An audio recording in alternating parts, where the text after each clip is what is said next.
A lot of difference in New York, but we could have gone further. But the big mistake we made as a country was to allow a system to develop where you could get around those rules, build up a huge business with a huge amount of leverage, with no oversight, no transparency, and that's what brought the system to the edge of its knees.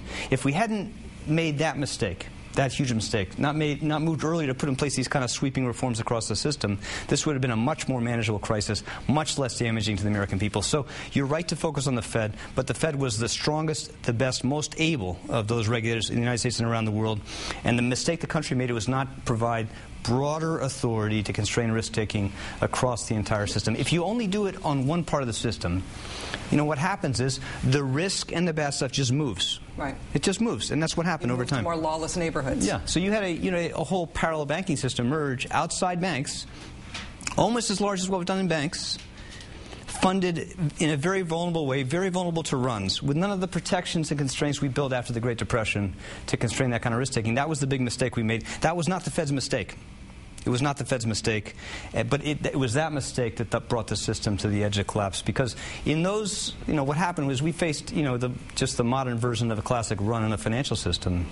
People were not just starting to take the money out of banks, but they withdrew the money as quick as they could from all those other entities. They came down just with forceful, brutal pressure on the rest of the system.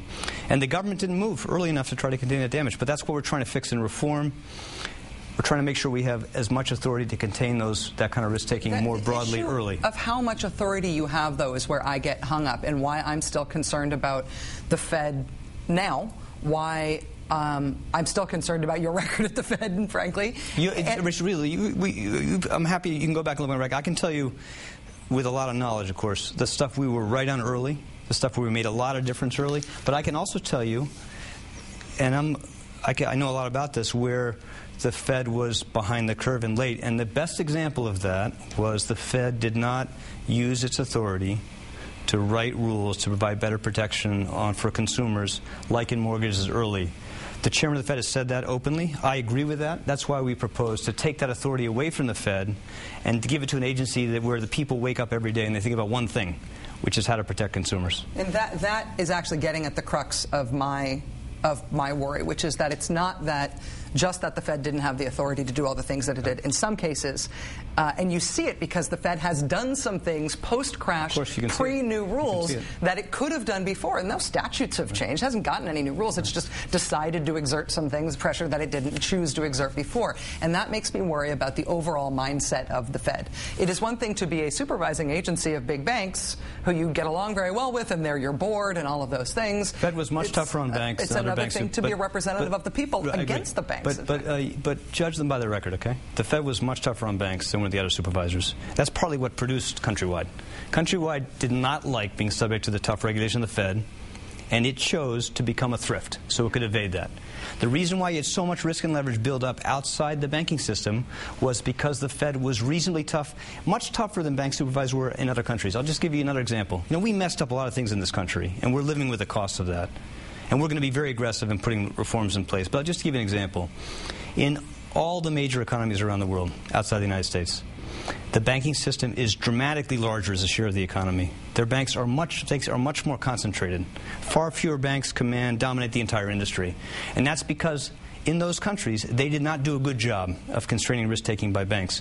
We were not good enough at it, but the Fed was better than its supervisory peers, much better than they were internationally. Not good enough, which is why we want to put in place these reforms. On the issue of the bailout, why not make rescue contingent on reform? Why not say, okay, AIG, here's your $180 billion, okay, and X firm, here's your X billion dollars. You're not going to give any bonuses for the next 5 years, at least. You're not going to do any number of other things. And when reform comes around, you're going to be on board. At that point, you've got maximum leverage. Why not use that leverage at that point? Well, let me just walk back a little bit. You've been very good on this, but let me walk back and tell you what we did when we came into office. When I came into office, my predecessor put investments of capital into banks representing, I think, 75% of the U.S. banking system.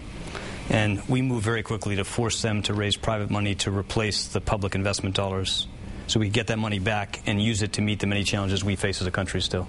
So we were very tough, and we moved very quickly, very forcefully, and we've achieved a huge improvement in basic cost of credit, confidence in the system, at a much lower cost than anybody anticipated. And that's a very good thing, because it means that, again, we have more resources as a country to meet the many challenges we inherited when we came in here. Loans still are not at the level anybody would want them to be. Yeah, absolutely. But you know, if you look at just the cost of borrowing for a municipal government, for a small business, for a family who wants to buy a house, buy a car, put their kids through college, cost of credit has come down very, very dramatically because of what we did.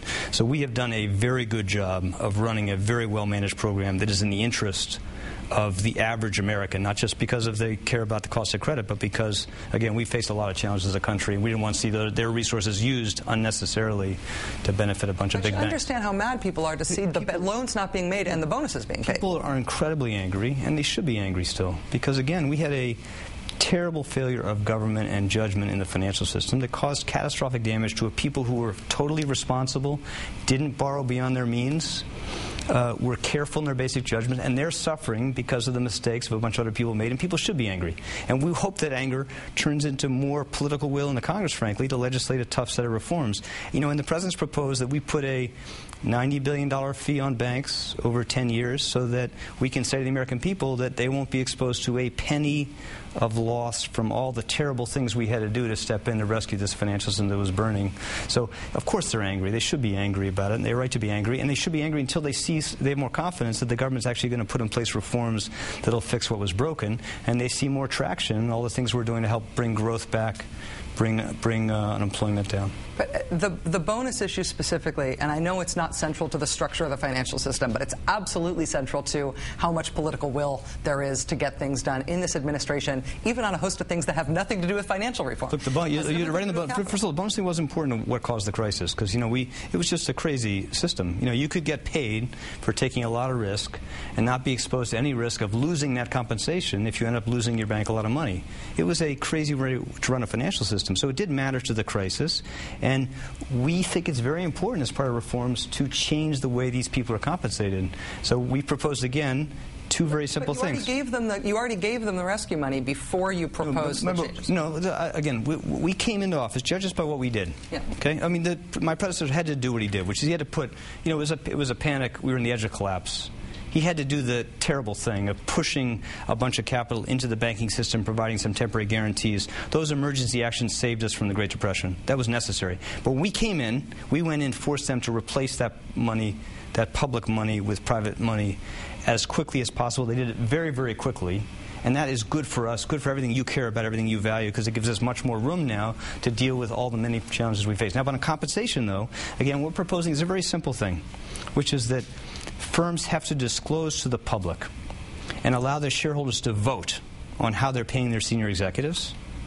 And then we're proposing that the supervisors, the people in charge, the police in charge of supervising institutions, actually enforce a set of standards designed to make sure that these guys have money at risk, that it pays out over time. There's no golden parachutes. They're not insulated from the mistakes they made.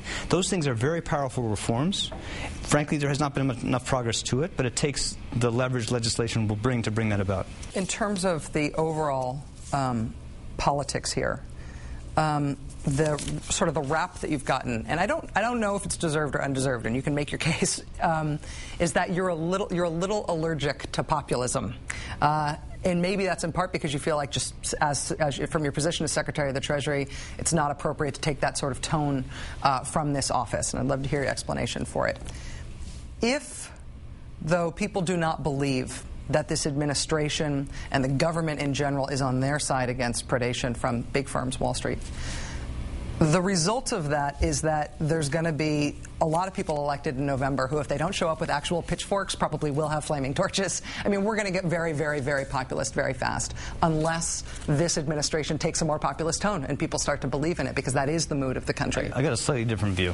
I think people are going to judge me, they're going to judge the president, they're going to judge their elected representative in Washington by what they do to make a difference in the lives of Americans. So we are overwhelmingly focused on trying to make sure that we are acting as quickly and as forcefully as we can to make things better here.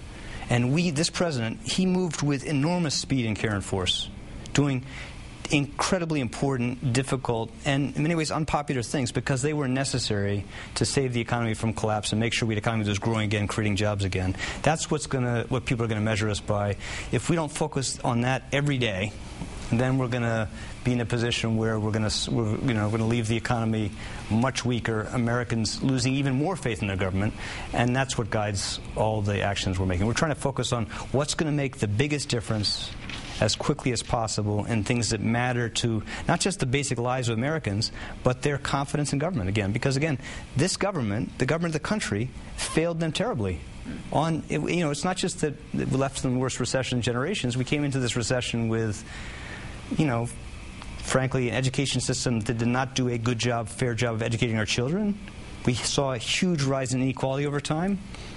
The average American didn't see a rise in basic wages, living standard over a long period of time. We just came into this